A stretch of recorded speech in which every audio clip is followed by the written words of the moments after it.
Hello everybody, today I've got something a little bit different.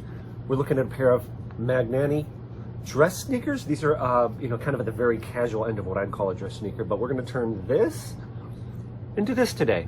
It should be a pretty quick video, so let's go. Hello everybody, it's Robert Powers. 4.5 out of 5. My shoe collection. These are made of shell cordovan. Can you tell the difference? Now here they are finished up. I'm not a professional. Look how tight this is though. Very clearly here, I just cut the thread in half. And here they are, all finished up. Here's a picture of the shoes as I received them. And you can see here on the left shoe, it looks like to me something got spilled onto the left shoe on the toe area here. And you can see it actually changed the surface texture in a circle there. And then it looks like somebody tried to cover it up with just polish. And it obviously didn't really work.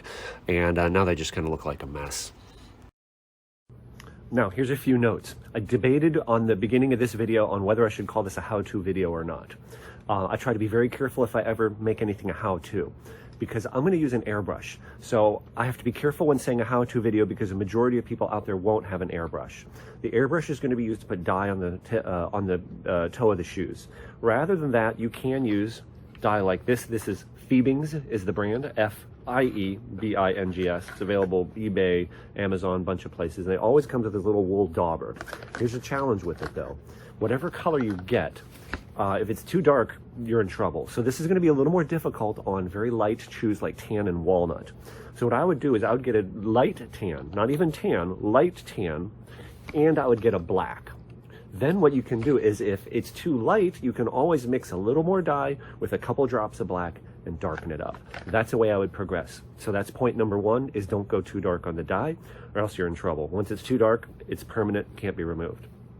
Second point on doing this, the second point here is the surface leather.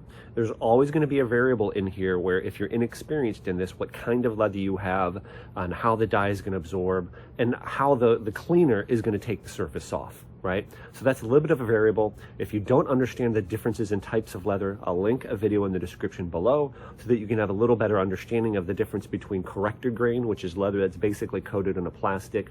Then there's full grain, and then there's aniline, full grain aniline leather. Okay, so let's get started here, and I hope that kind of helps you a little bit make a better decision. So the first thing I'm going to do is use Saphir Renomat. Renomat is a solvent. It's really horribly smelly, and this will take off anything off the surface. I mean, there's exceptions to everything, but generally I found it will not take off the actual dye in the leather, but it'll take off everything else. It's really good stuff, really strong stuff, but especially when you get into cheap shoes, you never know. This stuff does settle, so you got to shake it up. This bottle design is terrible. It's so tall and thin, and spills, and stuff's expensive. But so just be very careful with it. And it smells like it's really bad for you, if you know what I'm saying. Okay, so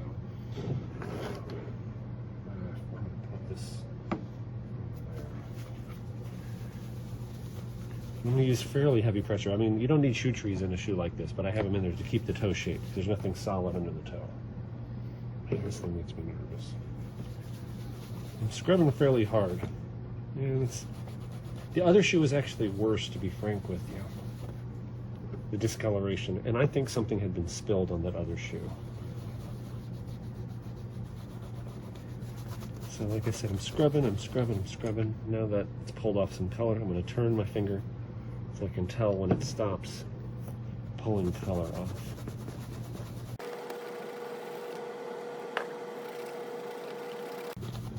It's more uniform in color now because the leather is wet, but when the solvent dries, it's not going to be this uniform. It'll be lighter. You see that coming off?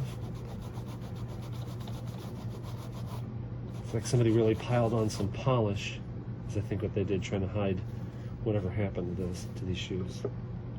A little bit. Like I said, I'm using a lot of pressure right now. A lot of hand pressure.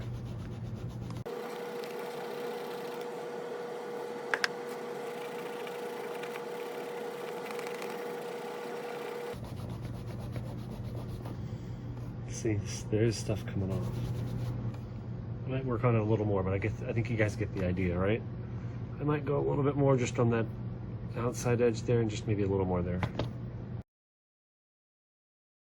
And I just took a little bit of brake cleaner. Gotta hurry up before it evaporates, just to try and get any grease or anything else off on any of this area that I'm gonna hit with some dye. I'll let that dry up. So now I've got it masked off, and I don't know if you can tell. You see these stitches here? Those stitches do actually go into the interior of the shoe. Okay, so these stitches are what hold the upper and the sole together. I'm sure obviously they're bonded and glued, but the point is you can peel it back a little bit. So I had the tape go up. I had the tape go up a little bit higher, about, I don't know, 1/16 of an inch past, and just use your fingernail and tuck it behind there. Okay, and you want to do that. So let's take them out to the garage and spray them.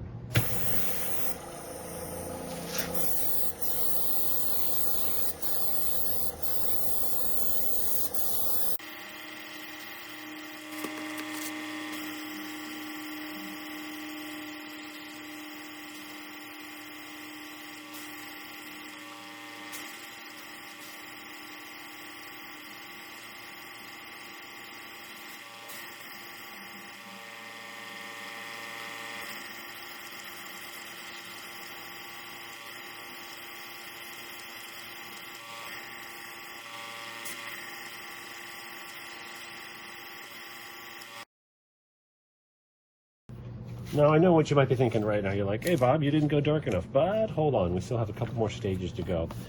This, I think it's dry enough now, where I'm going to use this Pure Polish Cleaner Conditioner. This is made of, if you've watched my videos, you've seen this probably maybe half dozen times already. This is made of orange oil, beeswax, and coconut oil. Great product for rehydrating leather.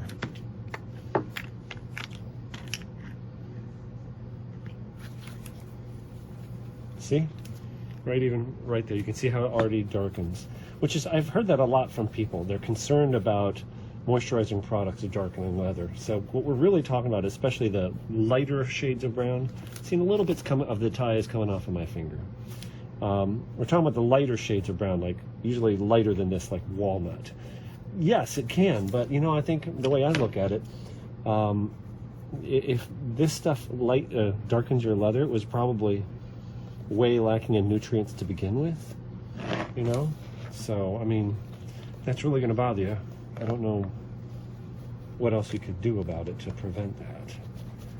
I mean, there are nutrients that'll darken more than others, and you know, so like, for example, this area, the leather feels like it's in good shape. It's very soft leather, but it feels pretty dry to me. So did that darken it? Yep, a little bit. Does it look bad? Nope.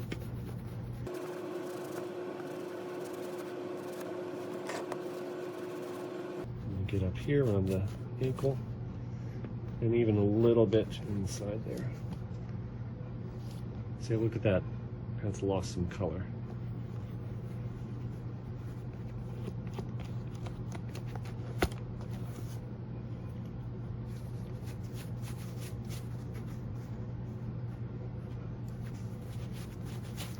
And that look nice and rich.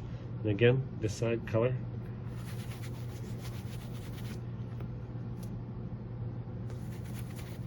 By the way, these shoes are definitely, even without me looking them up, these are made of full grain leather. So pluses and minuses. Do you see that? That's a scar. I believe that scar was on the animal.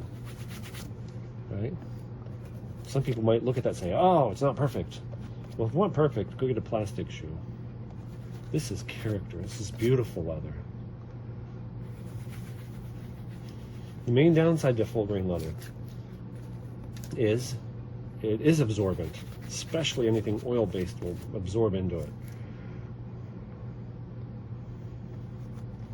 So that's why you have to be careful with it. It's not very stain resistant from anything that's oily. Okay. Upside to it, it has no plastic coating like corrected grain leather does to crack off. So if you take care of it and don't spill things on it, it's very durable. By the way, with the cleaner conditioner, it does say on here, on the directions, by the way, apply with fingertip or clean cotton cloth in 1-inch circles. Buff using cotton cloth. Air dry 1 to 2 hours. Horsehair brush to shine. Buff using cotton cloth. Okay, I've never really done that, but I just apply it with my finger. It does work a lot better if you let it sit, like the directions say, for at least an hour. Give it time to really absorb into the leather. So I think I'm gonna go have dinner with my family and then come back. But before I do, I realized I didn't really get this area here. Really want to do this full job. I should have probably removed the laces, but yeah, a lot of laces on here.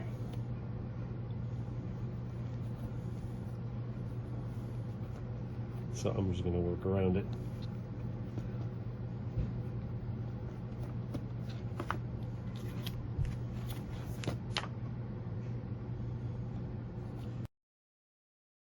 Okay, it's been close to an hour.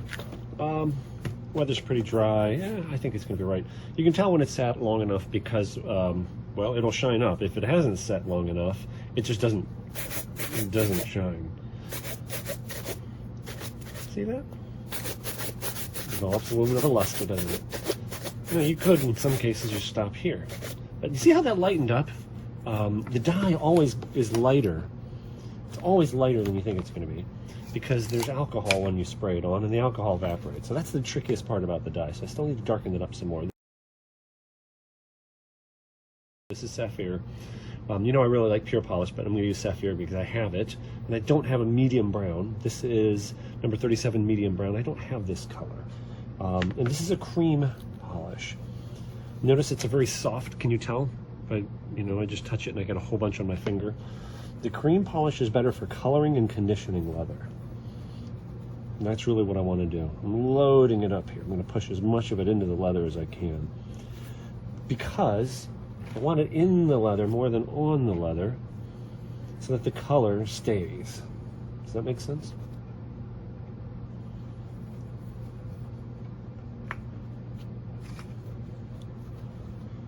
I guess it's the third coat here. I almost feel like maybe I could have put a little more dye on. I think it's going to be okay though.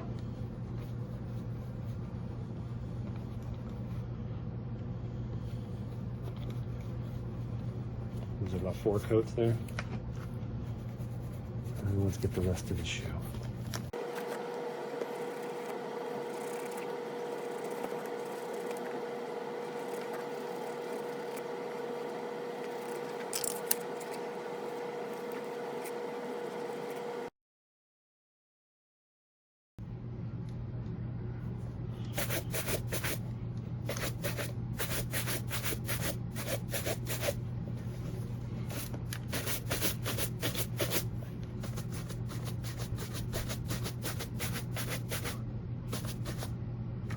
I'm gonna let that toe set up a little more. I don't think I quite gave it enough time there,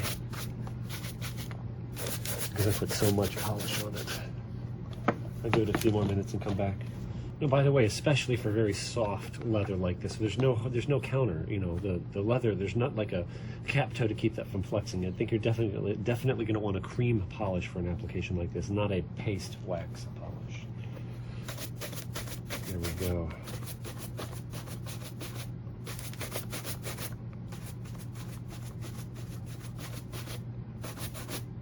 Now, huh? I think now we've got a good match. Now, one other thing to do on these. There's a lot of different, there's probably a dozen different products that would all work well.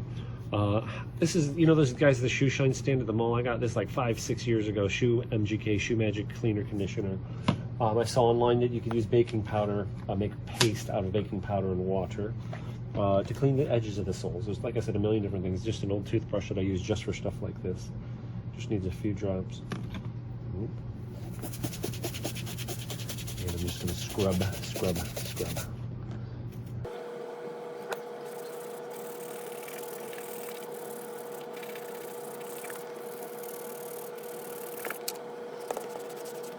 A bit better, isn't it? Just need a couple drops.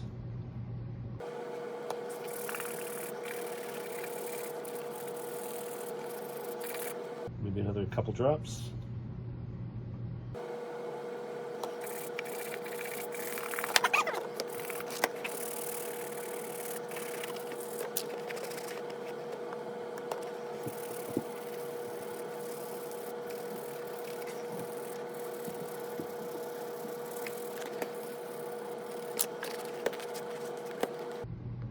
Much better, isn't it? Let's see if I can get some of those other stains off. Brake cleaner.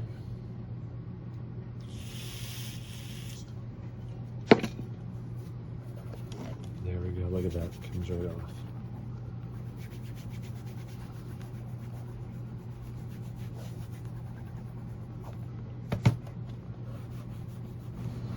And here they are, all finished up. And I'm gonna pan through the spot on the toe. I'll also cut in the outro some before pictures. And that spot was right there. You can still see where it's there. You can still catch it in the light just right. You can still see where it was. But remember, I'm 8 inches, 7 inches from the shoes. Just a few centimeters away. Unless you knew it was there, I honestly don't think you could spot it. The thing I really do like about these shoes is the leather quality. This is full grain leather. I can tell just from looking at it. It's got a very rich, do you see how the texture changes? Right? It's not perfect. You'll see the best stitching, the best shoes, the best tailoring, the best clothes are not perfectly, they're not perfect. They do have little minor imperfections because they're organic materials, because you get hand stitching, for example, which this is not hand stitched, but I'm making an analogy. Oops, I missed that right there. Oh.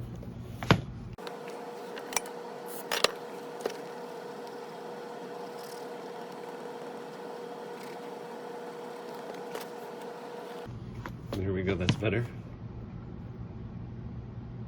But when you get items that are, like I said, better quality, they're not the most perfect because you get handwork and things like that. So when you get real organic materials, this was the actual outside of the hide of the animal, you get the things like those things, which are, in my books, beautiful. See the difference in texture and color and pattern? Now that, I think, is something else Staining wasn't able to fully cover it up, but... All right, thank you guys so much for watching.